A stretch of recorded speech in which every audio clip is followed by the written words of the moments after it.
Dahil nga po nag-extend tayo ng ating babuyan ay hindi po may iwasan na magpapasok ng ibang tao dito sa farm. Kaya naman ang ginagawa po namin ay halos 3 times a week na kami nagdi-disinfect para nga po safe ang ating mga alaga. At naubos na nga po yung supplies namin dito sa babuyan kaya naman bumisita muna kami dito kay Valan. Ito po yung aming suking tindahan dito sa Kamalig Albay.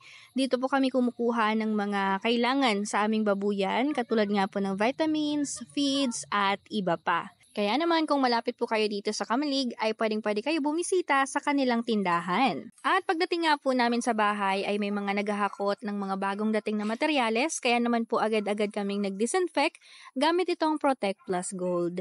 Bali po ang ginawa namin ay 4 na litrong tubig sa isang sachet. At ginamit ko nga po itong pang-car wash ng aking asawa para mas mapadali yung pag-disinfect ko. Inuna ko nga po itong mga pathway kung saan lagi naming dinadaanan kapag galing po kami sa labas. And aside nga po dito sa pag-disinfect ay meron din naman kaming foot bath na kung saan ito din po yung nilalagay namin. Ito pong Protect Plus Gold. Bale po sa foot bath ay isang sachet sa 2 litrong tubig ang kailangan. At maliban nga po dito sa building ng mga inahin, ay nag-disinfect din tayo dito sa growing pen natin na kung saan nandito yung mga nagtatrabaho para sa ating extension.